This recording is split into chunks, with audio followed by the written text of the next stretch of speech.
Hello, people of the internet. My name is Colton Steiner, and welcome to the Siesta Podcast. If you are new to the show, the Siesta Podcast is pretty much a show where I dive into my favorite topics of the week, where I ramble about sports, whether it's situations on a national level or regionally like the Browns or other teams that I may follow. I also talk about movies, TV shows, because I love film, and I discuss franchises or solo films. So if you guys are interested in that, feel free to follow and subscribe on Apple Podcasts and other platforms. And just to let you know, these are my opinions on the topics. I'm not right or wrong. I just share my thoughts, and everyone has a right to their own opinion, like I do mine. So today's topics, we're going to be diving into the top 10 quarterbacks in the NFL, and I'll be discussing which quarterbacks are in the league are clearly the best, and which quarterbacks are overrated, and which quarterbacks are kind of underrated.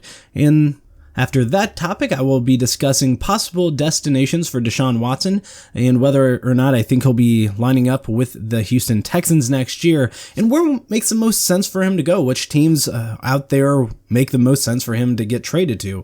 And then after that, I'll be discussing my thoughts on the J.J. Watt decision he made to join the Arizona Cardinals. So without further delay, let's jump into the first topic of the day, and that is rating the top 10 quarterbacks in the league going into the 2021 season. Now, I'm just not going to go too in depth here. I'm going to just be listing these players, maybe say a few things about them. And like I said at the very beginning of the show, these are my opinions. They're not right, but they're not wrong. They're just my opinions. Everyone has their opinions on who their top 10 quarterbacks in the league are. And yeah, so I'm going to start off by giving some honorable mentions. And Matt Stafford, Joe Burrow, great players. They didn't make this list. Matt Stafford just missed the list, honestly.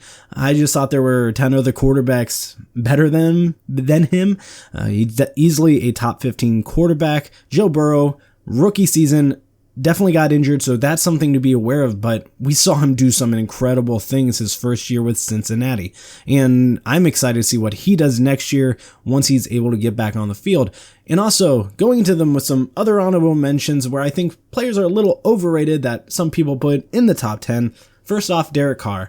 And I want to say this straight off, both of these guys that I'm listing as overrated are still great quarterbacks, don't get me wrong, but Derek Carr, he hasn't been able to get back in the 2016 form when he went 12-3. And ever since then, he's been unable to break that seal of 8 wins in a season, as this last year, it was the most wins he's had since 2016.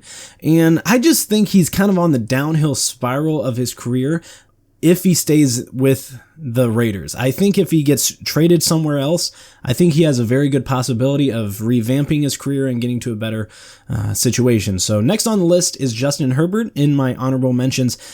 A lot of people had him as a top 10 quarterback, and while I do think he has the ability to be a top 10 quarterback, I personally didn't see enough of him to judge him. I mean, I can't judge his future after 1 year, and I'm really interested to see what he does next year in leading role, as he'll be there easily be the Chargers starting quarterback. But I am worried about him riding a little bit too much of a high. Now that may sound stupid, but think about it. If you're having such a great season, now you're coming into the next year in your second year in the league with such high expectations.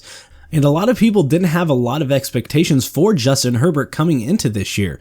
So the fact that he was able to do so much and set so many rookie records just makes that conversation really difficult to have, because you don't know whether or not he's able to continue that performance after only 1 year. And this is where it's really hard to judge rookie quarterbacks. And I'd say the same thing about Baker Mayfield too after his first year. Hey, he had a great rookie season, but I need to see more.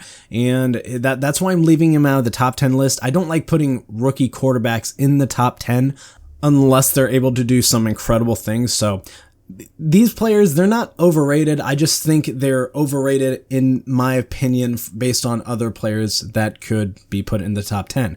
So starting off the top 10 list, at number 10 is Lamar Jackson. Now, before everyone starts yelling at me saying, oh, he's one of the best quarterbacks, just hear me out here. He's a great runner, but when he's forced to throw, I don't think he has that great of a ability. at the quarterback position. He's pretty much a one-dimensional player. And the thing is, the running aspect of his game makes him an incredibly hard quarterback to stop. But here is the big thing. Lifespan of running quarterbacks aren't that long. He can't rely on his legs for his entire career. And he's a young guy, but if he continues to run as much as he is running, he's not going to be able to last in the NFL. And all it takes is one hit to ruin your career.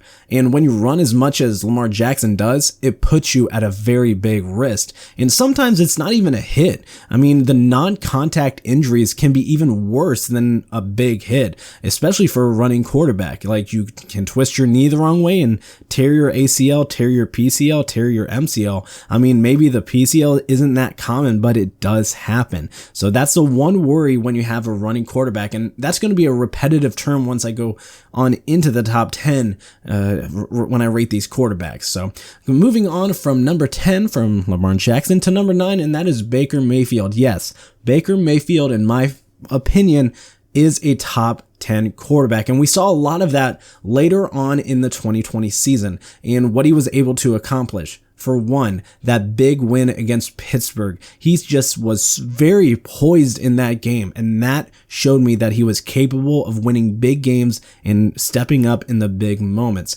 Now, his accuracy, he has struggled with that over his career, but he seemed to get a good handle of that once they got that offense going. And it's going to be interesting to look at how he does in 2021, whether he's going to force passes to OBJ, or maybe OBJ is going to make this offense even more deadlier. But I always think he's actually one of the most underrated quarterbacks, because everyone assumes that since he's a number 1 pick, they expect immediate success. And the thing about NFL quarterbacks, I personally don't think quarterbacks should get thrown out, especially not for first round quarterbacks. Number 1 pick quarterbacks, to be more specific, should be starting at the quarterback position first game of the NFL season. I've always said this, and I stand by this to this very day. If you want a good quarterback, let them develop. And the good thing about Baker, he never started, and I stand by this. At the time, people were like, imagine what the Browns could have done in 2018 if they would have started Baker Mayfield instead of Tyrod Taylor to start the year. And I stood by the decision not to start him. I don't think it's a good thing. I've seen it happen too many times when you force and rush a quarterback into a position like a number 1 pick, and they just get ruined. And even not even just a number 1 pick, just a rookie quarterback in general, it's so hard for them to overcome that. But ever since then, he's been continuously getting better.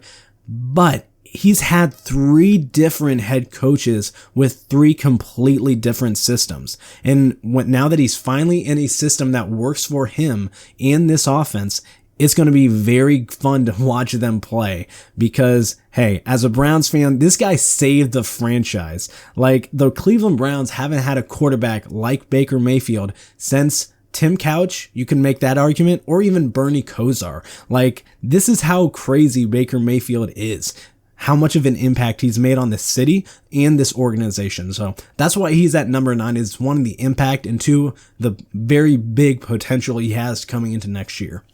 Next on the list is Ryan Tannehill at number 8. And now, Ryan Tannehill may not be flashy, but he gets the work done, and he has helped Tennessee dominate the last couple years. But he doesn't force the ball to his receivers, and he can be very accurate. Like, if you look at the top 10 rankings of quarterbacks in every stat category, he's going to be in there. He's really good, and he's kind of one of the underrated quarterbacks, because everyone looks at Derrick Henry, and Derrick Henry is great. Don't get me wrong, one of the best running backs, if not the best running backs in the NFL. But he's a young player too. He's only at 29, and he has a bright future ahead of him. And he could be at his prime, but he very well could have an even better season or start to fall off. It's one of those awkward situations where I could see this being the peak, but I could also see this being the start of something great for him. So that's why he's at number 8. Definitely has an argument to be in the top 10. And moving on from him to Russell Wilson. Now, Russell Wilson, everyone knows, Super Bowl champion. He has been reliable for his entire career. He knows how to win big games. and he is very clutch when it matters. But the big thing is he ran a lot more in 2020 than he did in both 2018 and 2019. And this year he's been very vocal about being hit and taking more hits from his offensive line. And it's one thing, people are actually wondering if he's going to stay in Seattle. And I honestly don't see why he would leave. It doesn't make any sense. They have a very good team there. I don't see a place for him to actually get traded to or to jump ship and join a team out there that would be better suited for him than the Seattle Seahawks. Now, it is interesting to look at. This year, he threw more interceptions of his career, which was 13, but he also threw the most touchdowns of his career at 40. And at 32, it makes you wonder how many years he may have left if he wants to stay healthy. Like, here's the thing. He ran a lot more this year, but he also threw for a lot more and had a lot more success through the air. But here's the thing. Like I said, he's 32 years old. If you want to get those running attempts down, maybe shorter passes than trying to go deep, because that allows you to get the ball off quicker. And it's one of those things. Russell Wilson, I really think he's a great quarterback, but if he's starting to complain about getting injured and taking hits, then that's something to be concerned about as an organization. Because if maybe there's an underlying injury that he's actually going through that he doesn't want to admit to, but hey, it's all part of the football game. And I still think he's a top 10 quarterback easily. I mean, you can, these next three I would actually say are all interchangeable from 7, 6, and 5. They're all very similar in players, in my opinion. The only thing separating them is maybe age. So moving on from Russell Wilson to Deshaun Watson. Now, we'll talk about him later, but he is coming off one of the worst seasons of his career when it comes to the wins at the end of the day. I mean, after losing DeAndre Hopkins, he still managed to have a great career. Threw for over 4,800 yards, had 33 touchdowns, and only threw 7 picks. So clearly that wasn't the problem for the Texans. I think there were other determining factors of that team, but I believe they only won 4 games this past season. And the good thing about Deshaun Watson, he doesn't run except when he needs to. And that's what a lot of these quarterbacks in the top 5 eventually do. Like, it makes him a dangerous threat to defenses, because if he can run, he will, but he doesn't force it like other quarterbacks like Lamar Jackson or Josh Allen or Kyler Murray. Like the big thing Deshaun Watson did this year was he performed extremely well despite being on a crappy team with a crappy front office, and he needs to get a start somewhere that actually has an organization that's competent. And I'll list the teams later, but if he does, he can make a very strong argument for being a threat in the playoffs and maybe even the Super Bowl, but for sure playoffs for Deshaun Watson. So moving on from Deshaun Watson, and this is probably going to be my biggest controversial aspect of this list, and number 5 is Dak Prescott. Now, in my opinion, after what I saw from him this past season, he had one of the best arms in the league. I mean, he was probably going to lead the league in yardage in 2020 prior to his injury. Like, his decision making is incredible. He hasn't had that many seasons with interceptions. The one thing he has struggled with is fumbles. And this past season, in those 5 games that he played, he did have 3 fumbles. And I think that kind of is unfortunate when you have a poor offensive line, because that's what he had to deal with this year. It was one of the worst offensive lines that the Cowboys have had. I mean, Ezekiel Elliott struggled a lot, and then every quarterback that followed Dak Prescott struggled just as much. But even in those games, Dak Prescott made it a very intense game, and he was the changing factor for the Cowboys this season. Once he left, every hope of a playoff run was gone. And I don't know if I've said this on my podcast yet, but if the Cowboys would have had Dak Prescott, there's no question in my mind that they would have won the NFC East, without a doubt. And this is where I say he's a very similar player to Deshaun Watson and Russell Wilson, is he doesn't run the ball, but he only runs when he needs to. Like, he doesn't force the run to happen. I think that's the best thing for quarterbacks, is not undesigned runs. And if you can get out of the pocket, get that first down, and then slide without getting hit, that's a very smart thing for quarterbacks. So Dak Prescott at number 5, very underrated player in my opinion. I think just because he plays on the Cowboys, a lot of people tend to hate them a lot or like them. It's one of those things that you either love them or hate them at that point. But moving on to number 4, and we have Josh Allen, and easily the biggest surprise of the 2018 draft class is Josh Allen. I did not see him being this dominant, and he has a heck of an arm, and he showed what he could do in big time games this season when given the chance. I mean, you look at that game against the Baltimore Ravens, he just was very dominant. And I have to stay on point here. With as dominant as he was, he cannot run as much as he did if he wants to have a long career. I always say, if you want to have a long lifespan in the NFL, you can't rely on the run, designed runs specifically, to get you out of positions. Now, he's a big player, so he can take some hits. But here's the thing, no matter how big or strong you are, the human body can only take so many hits and so many twists and turns. It'll eventually wear down, and then you'll be at risk for so many injuries. There's a long list of quarterbacks who have been relying on the run a lot of their career while they have a great arm, but the running ruined their career. And that's why the lifespan of running quarterbacks is just not that long. And so he has a great arm, but if he limits that running ability, I think he can be even better. And that's why he's in the top 4. Like, I'm not putting him on the top 4 because of his running ability. I'm putting him in the top 4 for his ability to throw the ball downfield. Like, you look at the Bills, he made them a Super Bowl caliber team, and it's going to be even better looking forward next year to see what they're able to do. So moving on from Josh Allen to number 3, and okay, this one, I mean, this isn't even a controversial one. The controversial aspect is him being down this low, and that's Tom Brady. And I mean, he's a 7-time Super Bowl winning champion. I don't really think there's I have to explain why he's a top 3 quarterback. I mean, he's been on an incredibly good teams, and he's always been able to make those teams better. And the only worry you have about Tom Brady is he's 43 years old, and he has to be nearing the end of his career, right? He has to be. I would think so, at least sometime soon. I mean, maybe he has 2 to 3 years left, but I could see it being more. Like, this is a perfect example of my point that running quarterbacks don't last and throwing quarterbacks do.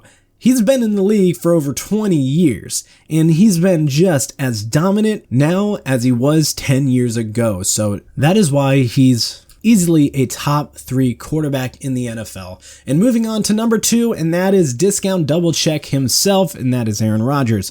Now, if you're down a touchdown or maybe even 6 points and you need a game-winning drive, who else is there out there that can lead it like Aaron Rodgers? How many 60-plus touchdown passes does he have? His absolute cannon of an arm and his late-game ability to win games is incredible. No other player in the NFL can win games like Aaron Rodgers can. In his entire career, this is how accurate he is. He's only thrown double-digit interceptions twice, and the last time he did was in 2010. 2010, that's going to be 11 years ago, start of the 2021 season. That's incredible. That's an incredible accomplishment. And he's still at the top of his game, even at 37. Now, if you're talking about the lifespan of Aaron Rodgers, I firmly believe that he has maybe 5 to 6 years left in the league before he retires. And I mean, you look at where he's at now, he easily could win another Super Bowl or maybe even 2 in the next couple years, in the next few years. That's how good he's made the Green Bay Packers. And they're still a valuable asset to the NFC because you look at any teams in the NFC, the Packers are always there fighting for that Super Bowl contention. And that's who's at number 2. And at number 1, is Patrick Mahomes. Let's move on to number 1 because this is the easiest thing I had to make in this list. I knew it was Patrick Mahomes. I mean, is there any doubt that it wasn't going to be him? He's at the top of his game at 25, and he's going to get even better. He's only in his 4th year in the NFL, and he's already has 2 Super Bowl appearances and 1 Super Bowl win, along with a Super Bowl MVP. He makes incredible plays that I've never seen another quarterback make when he's like disoriented and like his body is twisted sideways. He yeets it downfield like 40 yards. Perfect pass to a wide open receiver on a very small window. And It's just incredible what he's able to accomplish.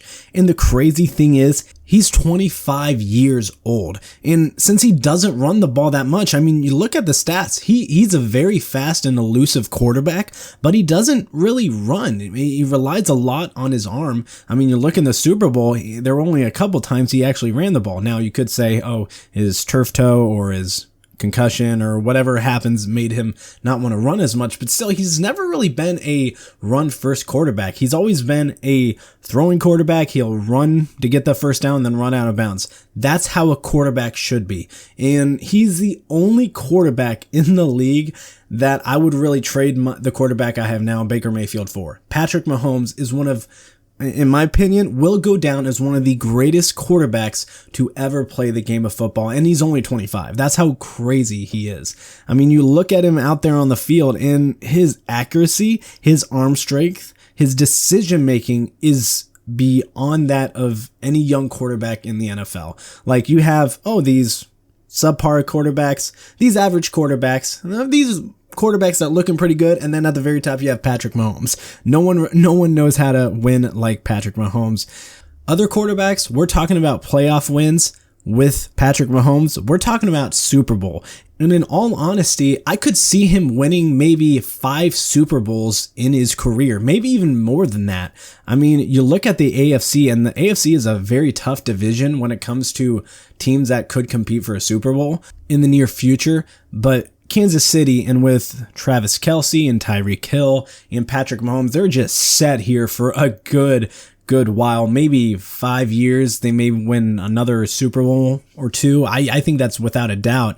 I don't see any other team stopping him. But yeah, that's my top 10 list of quarterbacks in the NFL headed into the 2021 season and looking into the future. So we're going to hop on to the second topic of the day, and that's going to be the off-season moves, where we talk about Deshaun Watson and J.J. Watt. So let's start off with Deshaun Watson, and based on what I've seen, he wants out of Houston, so I don't see him playing another down for the Texans this year or for the rest of his career. I just don't see it happening. I mean, his displeasure with the organization and his wants to go to somewhere else. Totally understandable, because that organization has treated him like crap. For the quarterback perspective, you get rid of DeAndre Hopkins, his top receiver. I think that's when everything started to go downhill. So I don't see him playing there. Now I'm going to list some teams that I think he could possibly end up being traded to. First off, the New York Jets, and I think this is like the number one team that makes sense for him. I mean, it makes sense for both organizations. The Jets need a quarterback. They don't need a new quarterback. They kind of want a new quarterback. They want to move on from Sam Darnold. He just hasn't gotten it done for them. I will give him the benefit of the doubt, though, because the Jets have no receivers. They really have no weapons to win games with. And when you look as a whole for the organization, they need a lot of help, not just as a quarterback at the quarterback position. So I do bring up the argument, is it worth getting rid of that number 2 overall pick, which is what you're probably going to have to give up for Deshaun Watson, maybe along with Sam Darnold? Is it worth that just for Deshaun Watson when you don't have any other assets on your team? Now, I don't know the whole aspects of the Jets when it comes to salary cap space and needs for the defensive positions, because honestly, they need a rebuild at every position, in full honesty. I mean, they more than likely have enough cap space to get Deshaun Watson, but the fact of the matter is, what do they want to do? Do they want to start from scratch and rebuild this franchise with Deshaun Watson, or just try and keep what you have now and try to use those picks that you're eventually going to get rid of for Deshaun Watson and try to build this organization up with Sam Darnold at the helm? It's a big risk, but maybe it's worth it at the end. But moving on from the Jets to my number 2 team, and that is the Miami Dolphins. Now, while they do have Tua, something about him last year just felt off and just didn't seem right for as a franchise quarterback. Now, would it be too soon to turn on Tua to get Deshaun Watson? Maybe. I mean, you only really gave him 1 year, which I don't think was fair. And I'm going to say this right off the bat. I don't think it would be a smart decision to move on from Tua just yet. I mean, you have a lot of promise with Tua going into next year and you have several targets for him, do you want to get rid of him when you really haven't given him a fair shot and a fair opportunity to turn around your organization? I think they're really set with Tua. I don't think it would be a smart decision to trade for Deshaun Watson because it really doesn't get you any closer to winning when it comes to what you'll have to eventually give up when it comes to draft picks, maybe some core players of your team. But the rumors say that he is interested in playing there. And like I said, they have weapons to throw to. But is it worth trading that quarterback you have with Tua for Deshaun Watson at this point in time? I don't think so, but it's definitely an option they could end up going down. So moving on from Miami to the Jaguars. Now, this is probably one of the least likelihoods of this happening, but I thought as a general consensus, it might be good to talk about because of the sense that the Jaguars, they don't have a quarterback right now. More than likely, if they're not completely stupid, they're going to draft Trevor Lawrence at number 1. But while they do have the number 1 pick, if you bring in an already sought after quarterback with Deshaun Watson, maybe it'll be more attractive to other players to come on in, maybe some receivers for when free agency hits, maybe some more defenders, and that's how you kind of build up a franchise. But then again, you also worry about, hey, you have this rookie quarterback that looks really good, and is he worth trying to stick with rather than signing a big contract guy like Deshaun Watson and then building your franchise up like that? So that's where I get into the arguments. Is he worth giving up that first round pick just to bring in more people? And I say that's a possible outcome, but at the end of the day, I think you have such a good prospect there at the number 1 overall pick. I don't think it's worth giving up. So at the end of the day, I don't think he'll end up going to Jacksonville, but it is an option. So moving on from Jacksonville, we're going to talk about New England. And okay, it's New England, but just bear with me. It's New England. They've gotten big targets before. Like, look at last year. They got Cam Newton. And while it didn't work out, it's definitely something I wouldn't be too surprised at happening. I mean, they could easily trade Cam Newton to the Houston Texans and maybe even a couple picks for Deshaun Watson. Like, they wouldn't have to be first round picks, maybe second, third round picks, but still, it's an option that the New England Patriots have and something they've done before. So there is a very good possibility of this happening, in my opinion, because New England's always been that team that just kind of knows how to get players. Bill Belichick and company know how to get players, so it wouldn't shock me if they somehow managed to get Deshaun Watson, but it's something I would hate to see happen. And moving on to, now this one is more than likely, I think this is my favorite opportunity of this happening, and that is the Carolina Panthers. Yes, they do have Teddy Bridgewater, but I think they would end up trading Teddy Bridgewater and maybe a first and second round pick, or maybe just 2 second round picks for Deshaun Watson, or whatever kind of prospect or trade package they want to put together. But imagine Deshaun Watson teaming up with Christian McCaffrey. That would be absolutely amazing. And the only doubt I would have in that is maybe you're giving them too much firepower for the Carolina Panthers. But at the end of the day, I think Houston just wants to start fresh, and I think this would be good for both parties. 1, Deshaun Watson goes to a great team, which has a lot of potential, and 2, Houston would get a good quarterback with Teddy Bridgewater and a good opportunity to start fresh and get some new picks. So this one is probably my favorite outcome of this with Deshaun Watson going to Carolina. So moving on from that to the next team that I think he might end up with, and that's the Denver Broncos. I mean, they're in dire need of a quarterback change right there. They don't seem to have anyone that works down there. Like, they have Drew Lock right now, but it just doesn't seem like he's a good franchise quarterback. Like, if you get Deshaun Watson to Denver, I mean, you have John Elway, who freaking ran that team to Super Bowls when he was there. If you're able to get someone of that caliber who can help your team make those playoff runs and maybe even Super Bowl runs, I think that's worth trading away some players and, trade away some picks and maybe get Deshaun Watson. But here's the thing, and I think this is the biggest problem they'll run into.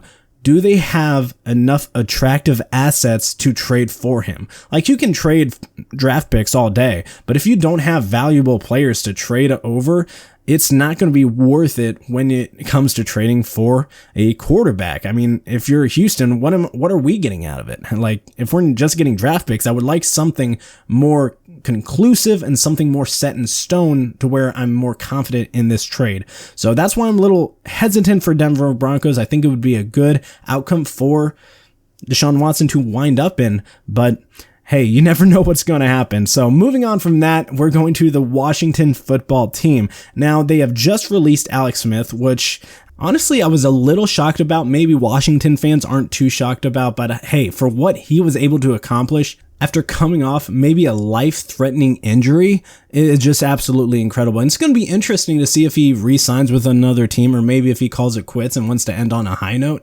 It's going to be interesting, but I see him like a Josh McCown. Like, he's an incredibly tough athlete, and there's a lot of other teams out there that may be wanting to sign Alex Smith and see what happens, but I just don't want to see him get hurt again. Like, he's a great football player and all, but I just worry for his safe and well-being more importantly at this point. But going back to the Washington football team, I think it would be a good fit there. I mean, they need a new quarterback. Dwayne Haskins didn't work out well there, so they shipped him off, released him, so he's out in the open if someone wants to go pick him up. But Alex Smith was there, and they really need someone to lead this organization.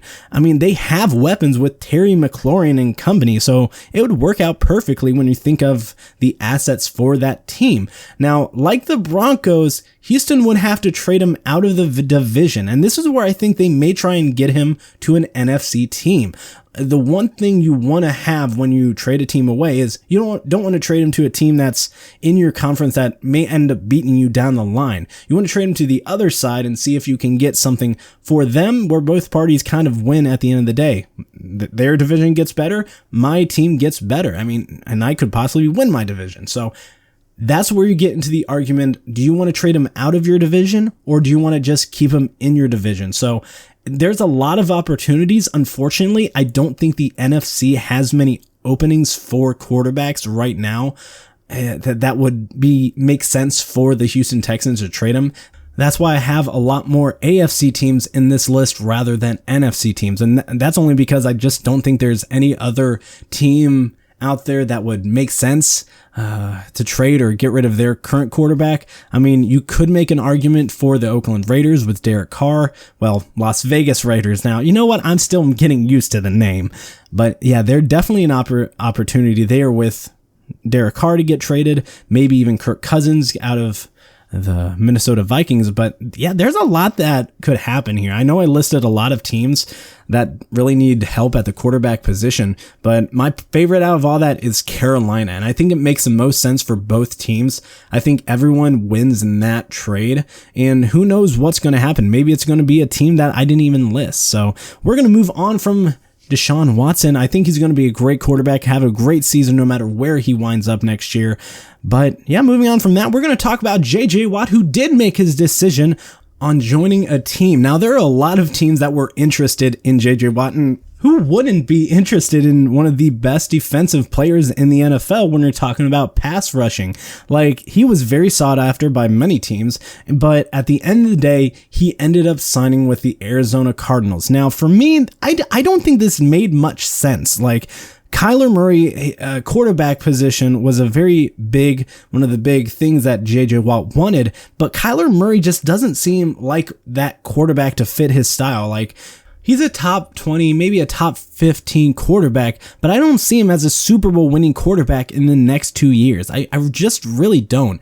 I mean, nothing about him screams top quarterback potential. I mean, and that's nothing against Kyler Murray. I think eventually down the line, I think he just needs to progress better throwing the ball.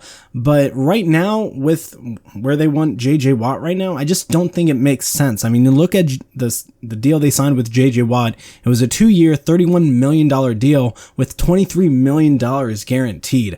And I think maybe if they signed a 5-year deal with JJ Watt, that makes more sense for what JJ Watt wanted. But just 2 years, I don't think Kyler Murray is that guy. But at the end of the day, I'm not here to diss on Arizona. They got what they wanted, and they paid what they wanted for him. And I will worry if I'm an Arizona Cardinal fan did we pay too much? And this is, as a Browns fan, this is what I'm very fortunate about. The money aspect, they didn't have much coming into this offseason, and with a lower salary cap this year because of the coronavirus, it didn't make much sense to overpay on certain players. Now, this puts them at a really tight spot that while they did get a big upgrade on their defensive line, they don't have much money to go spend anywhere else. They really don't. So now they're at a stuck between a rock and a hard place of what they want to do when it comes to the future of this team and who do they want to sign to long-term deals and stuff like that. So that's going to be something to keep an eye out on in the next couple years. But yeah, I just didn't see him signing with Arizona. I'll be completely honest with you. I mean, I saw him signing with either Green Bay, Buffalo, or Cleveland. And all three of those teams are in a better situation than what Arizona is, in my opinion. Now, when you're looking at this opinion from a Cleveland's perspective, I'm glad the Browns didn't sign JJ Watt for the salary he is getting. Now, I want to make that perfectly clear. I really saw JJ Watt more in the $23 million range when it comes to multi-year deals. So maybe $12 to $14 million guaranteed, with 12, maybe 13 million the first year, and then 11 million or 10 million the second year. So that's where I kind of saw things from a money aspect, because you don't want to overpay for him, especially this year. And maybe when the salary cap goes up, that's something you guys can work out after 2 years. But as a whole, I think this was a smart decision not to sign JJ Watt for the Browns because of the money. I mean, now we can use that money that we didn't spend on JJ Watt in other areas that we really need to upgrade. So, for example, when we go into the draft this year, we're going to for sure draft some linebackers, but hey, we'll be able to give some extensions to Nick Chubb, maybe start working on Rashard Higgins, who I really want to re-sign, because while everyone loves Jarvis Landry, Odell Beckham Jr., I love him too, don't get me wrong, but the chemistry Rashard Higgins has with Baker Mayfield is perfect, and I don't want to mess that up. I think it really helps the flow of our offense when Rashard Higgins is out there. So I really want him to sign an extension for him, so that money can go towards Rashard Higgins rather than JJ Watt, and then we can work on getting players for other positions. So I'm not upset about this at all. Does it suck that we didn't get JJ Watt? Sure. Unfortunate. It's like, darn, we'll get him next time kind of thing. But hey, we're still a great team. And from a Browns perspective, he signed with the NFC. This is huge. This means the Browns have to deal with one less Watt brother in the AFC, which is the division that they are in. So I'm happy as a Browns fan. This actually worked out for the better. Didn't say that he didn't sign with Buffalo, because I do see the Browns playing Buffalo when the playoffs come. I think it's inevitable. But I wish him the best in Arizona. I've always been a fan of his. If you look back at tweets of mine, when I was doing research on this and my opinions of JJ Watt back in 2014, I was a big fan of him when he was playing against the Browns. We were like, wow, that was actually a good play when they beat us. But anywho, he's a great player, even better individual. If he can stay healthy, he can have a dominant season in Arizona. So I think it's a great opportunity for him to get a fresh start and maybe avoid some injuries. I see him taking ice baths in the middle of a lake in winter, so who knows? The dude's crazy, but he's definitely going to be a big threat in the NFC. And he certainly adds another element to the Cardinals defense that other teams will have to worry about. So thank you guys for listening to the Siesta Podcast. Make sure to follow this show on Spotify and subscribe on Apple Podcasts and Google Podcasts. Hopefully you guys had a great week, and hopefully you guys have a great week going forward, and I will see you guys next time. Bye!